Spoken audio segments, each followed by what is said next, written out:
So if you have a structure like, let's say, nitrate ion. Okay. Just as a quick review, everybody draw a Lewis structure for nitrate ion.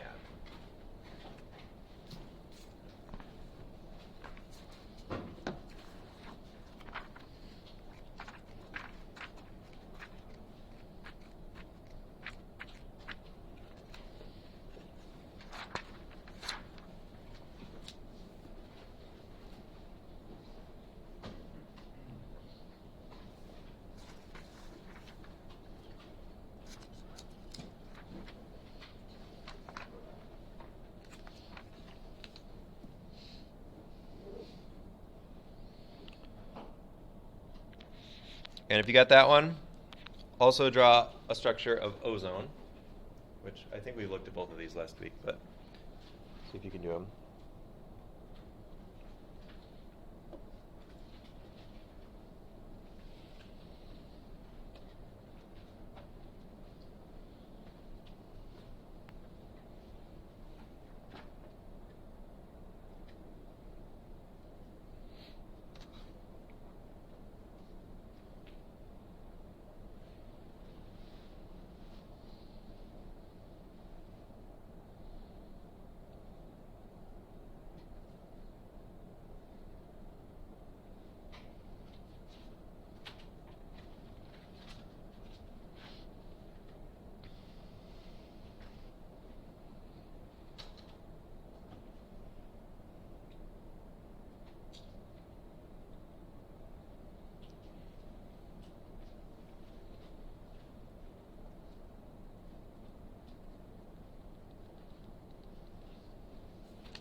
All right, hopefully you got some nice structures here.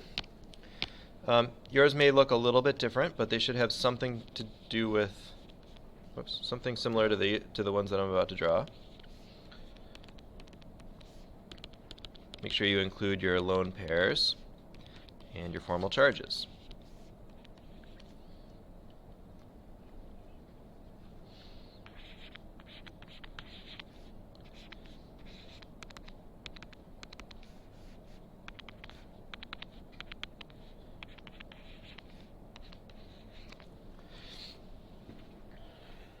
All right, so hopefully you got something like that. As we talked about last week, both of these structures have resonance. So you might have drawn that double bond somewhere else on either structure. And as we did last week, you probably didn't pay much attention to the shape. Maybe some of you drew kind of like a T shape, maybe you made it more of a triangle shape, maybe you made the O going up instead of down, or to the left, right, or whatever. We didn't talk about that. Didn't really matter. And when you're doing just standard Lewis structures, that doesn't matter. But now we want to say, okay, well, what if we actually care about that? What if we want to know what is the shape of this molecule? What does it actually look like? One of the reasons we want to know that is polarity. We talked about polar bonds and the difference of electronegativity. Well, it turns out that if you want to know the polarity of an entire molecule, you actually need to know the shape of the molecule so you can add up the different electronegativities or the different polar bond vectors, and we'll get into that on Thursday. But in terms of these two molecules, we want to know what those shapes are. I mean, they look, the way we drew it, the one on the left kind of looks T-shaped, the one on the right kind of looks linear, but that was totally arbitrary. We just drew it that way because we wanted to. We didn't use any theory. So the theory that we're going to use to come up with these shapes is known as Vsepr, but it's spelled Vsepr.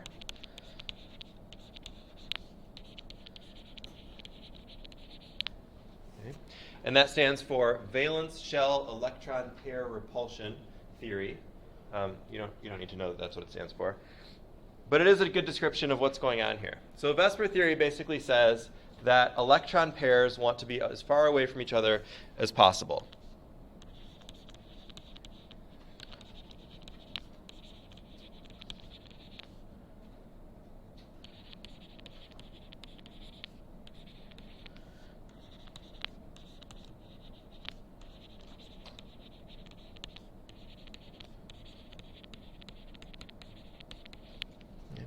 And electron pairs are not just the lone pairs, but also bonding pairs. So also electrons involved in bonds.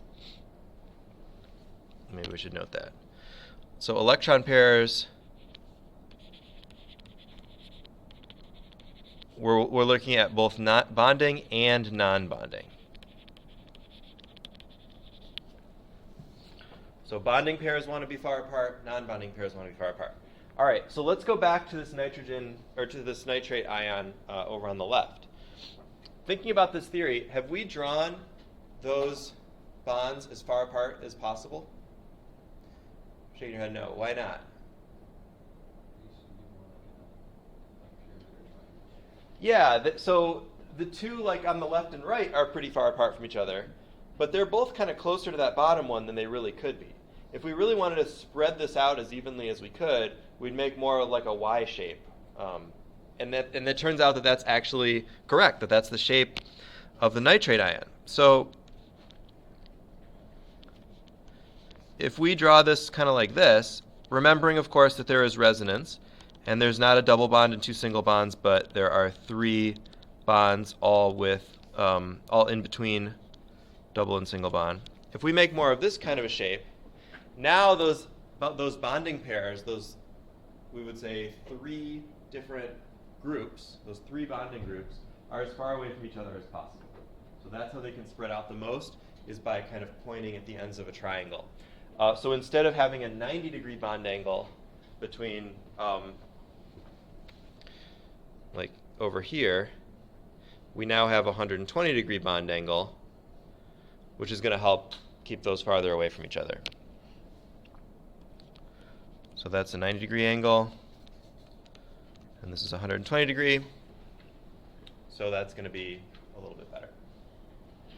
So when we try to figure out our geometry, we look at the central atom, or whatever atom we're looking at, and we look at all the different electron groups attached to that atom, and then we try to distribute them as far away from each other as possible.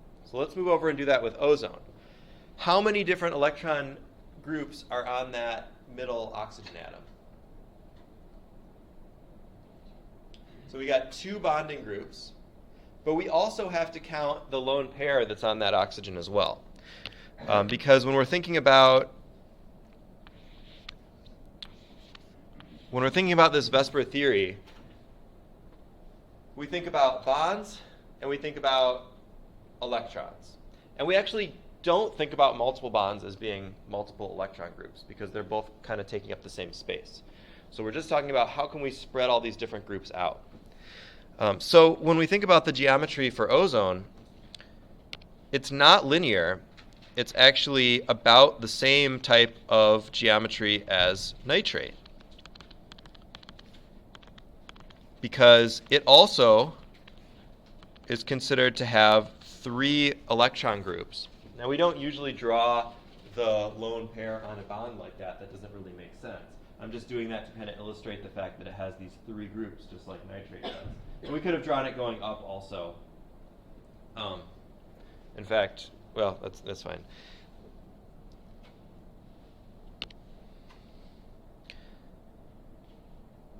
So we count that electron as that third group, and so these two are considered to be kind of in the same type of situation, same type of geometry. So that bond angle is also around 120 degrees. It's actually a little bit less because the lone pair kind of pushes down even a little bit more. So this is the basics of how to apply this theory, and we'll go through the examples of the different size molecules. But the idea is just that however you can spread out those groups as much as possible, that's what you do, right? So rather than try to draw all of this stuff, let's look at the pictures in the book.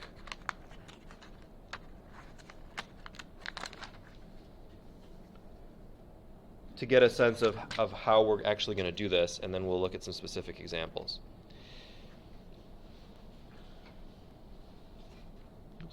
So there's, oh man, come on. All right, there's 5 basic shapes based on the different groups of electron pairs around the central atom. Because you can either have 2 groups around the atom, so like one on each side, like CO2. You can have 3, you can have 4, you can have 5, 2, 3, 4, 5, or 6. So 5 different possibilities from 2 to 6. And in each case, we're going to distribute them in the way that makes them the most spread out. So we talked about 3 groups. 2 groups is just linear. They just get as far apart as possible. Gets a little trickier when we get to 4 groups because now we're getting into that kind of 3rd dimension. So let's zoom in on this so we can see that a little bit better. All right, so here's our linear geometry where there's just 2 things connected to the central atom. And then here's our 3 things connected, which we call trigonal planar geometry. So we can pull these into the notes here so you've got them.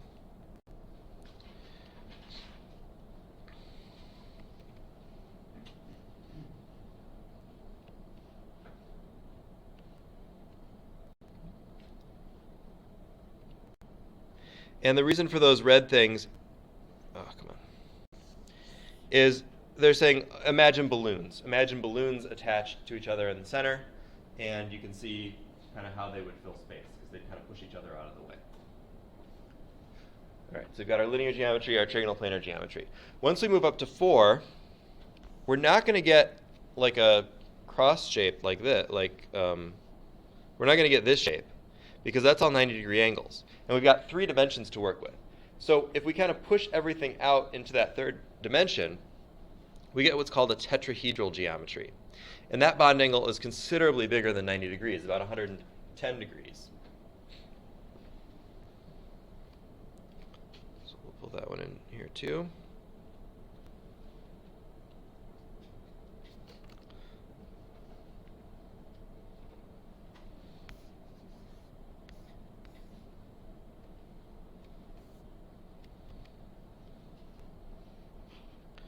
So a molecule like methane, CH4, does not have that flat geometry like the way we would draw it in a Lewis structure.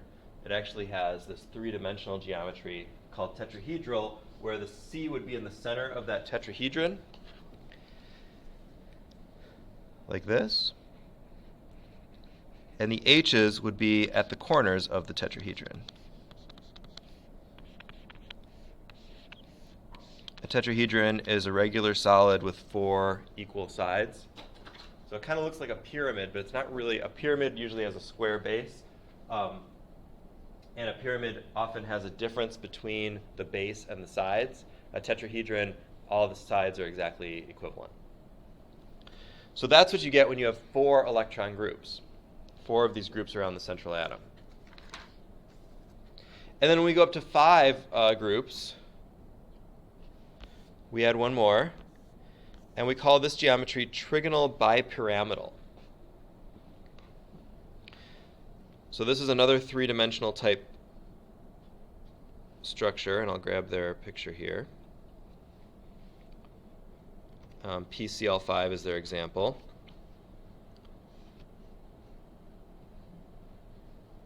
And in trigonal Bi-Pyramidal, there's actually 2 different bond angles at work there. So there's not going to be the same angle all the way around. You're going to have 90 degrees between what's called the axial elements, or the axial atoms, and the central one, and then you have 120 degrees around the middle. So it's kind of like a triangle around the middle with a stick running through it, if you want to imagine that what that geometry looks like.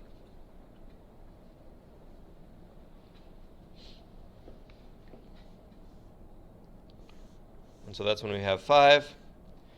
And then when we get to 6, the last one, we call that octahedral geometry. And now everything is at 90 degrees at the corners of an octahedron.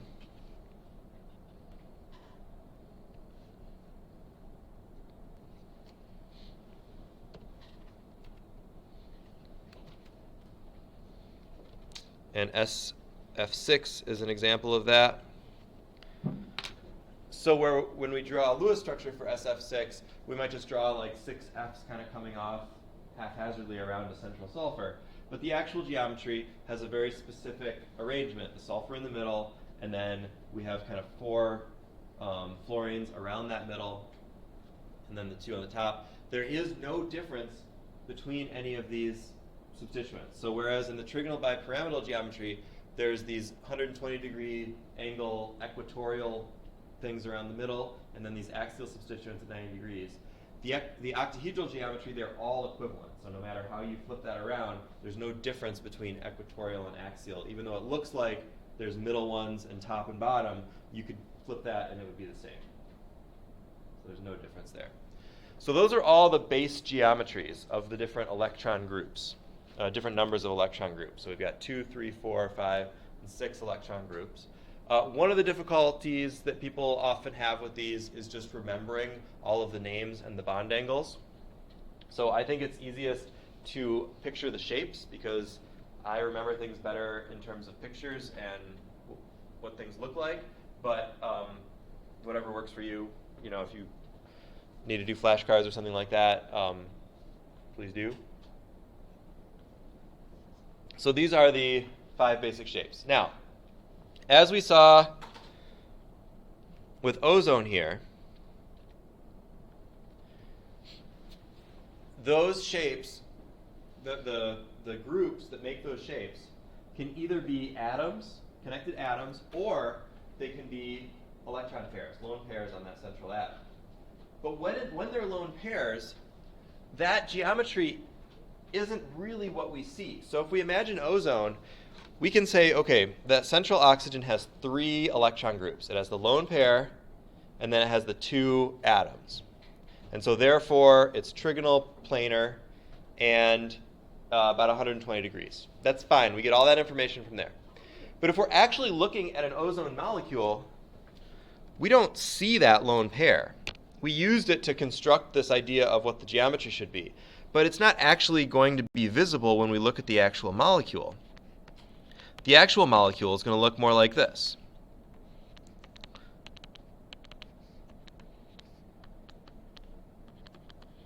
Because as we know, the lone pair is going to be on that atom. It's not going to be out on its own bond. It's going to be on there. So we're going to see that shape, those angles and things, but we're not actually going to see a separate spot for that lone pair. And that actually gives this a different shape.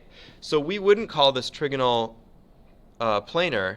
We would actually give this a different name for the shape, and the name is just called bent. So that molecule, the geometry for that molecule is known as bent.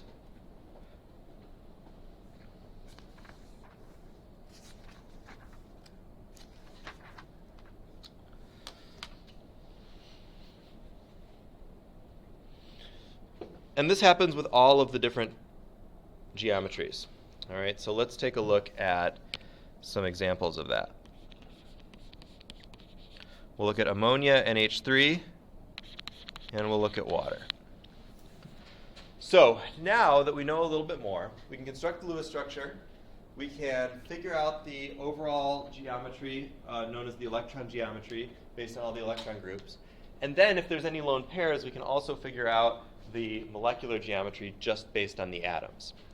So if we're going to make a Lewis structure for NH3, remember when you first make a Lewis structure, it's not important that you have the correct geometry. You just want to get all the electrons in the right place and make sure all the octets, and hopefully you had plenty of time to practice that over the weekend, so you can come up with a structure like that for ammonia. And so now the next step is, let's look at the geometry. So how many electron groups are on that central nitrogen atom?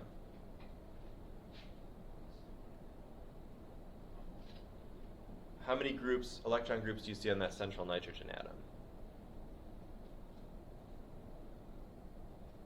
4? Everybody see 4? Let's look at them. So we got 4 groups. All right. 1, 2, 3, 4. Okay. So what kind of geometry then would we expect around that central nitrogen atom? Yeah, tetrahedral geometry. So if we want to draw that, we can approximate it something like that. So we can put actually the lone pair on one of the bonds, and then the rest will be H's. And it has kind of a look like that. So that's our tetrahedral geometry. But the actual ammonia molecule is not described as a tetrahedral molecule because one of those positions is taken up by a lone pair, which we don't actually see. So the actual geometry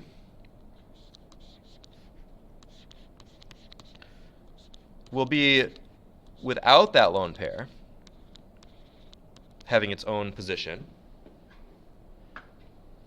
And will look more like this. And this, actually, this doesn't look great. Let me move that out a little bit. And this actually has its own name, which is Trigonal Pyramidal. So it's a triangle pyramid, trigonal pyramid. The H's are kind of going down from that central atom. And the bond angle here is going to actually be less than a true tetrahedral bond angle because that lone pair kind of takes up a little bit extra space, so everything else gets a little bit compressed down. So rather than a nice tetrahedral bond angle of 110 degrees, you'd have something a little bit less. And the actual bond angle for ammonia is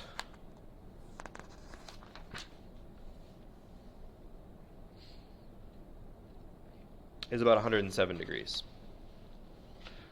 So you don't have to know the exact degrees of the non-standard ones or ones that have changed a little bit from the perfect whatevers, like a perfect tetrahedron, but you should be able to predict that it's going to be lower than the perfect tetrahedral angle because of the lone pair kind of pushing a little bit extra. So then we see a similar thing in water.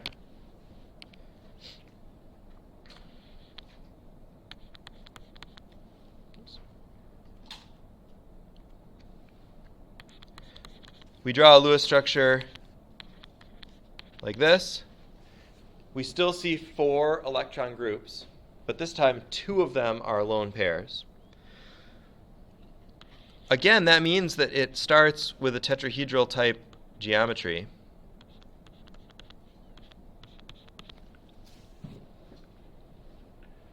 But since we don't really see those lone pairs, the observed molecular geometry for water is just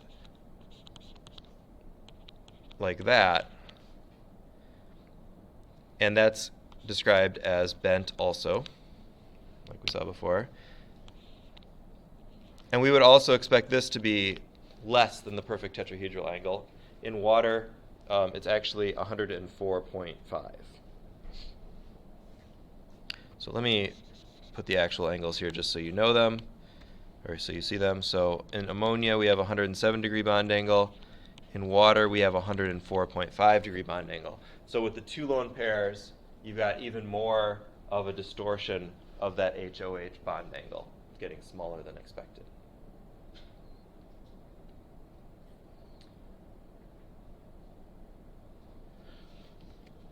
All right. Any questions about that? So lab tomorrow is a new lab that I've done it before in other classes, but I've not done it in this class yet. So I think it's not on Blackboard yet. Has anybody looked? Okay, no. Anyway, there's not going to be any pre-lab other than just putting your notebook together and making sure you bring in the instructions. We'll go through the pre-lab stuff, the safety stuff, first thing tomorrow. It is a synthesis lab, so we are actually making a new compound. So that's a little bit different from the stuff we've done before. There's going to be some special safety considerations with that. We'll talk about that in the morning.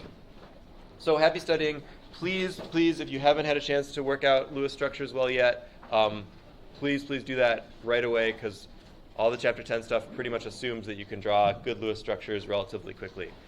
So please catch up with that, and please come see me if you need any help. And I'll see you tomorrow. Thanks, everybody.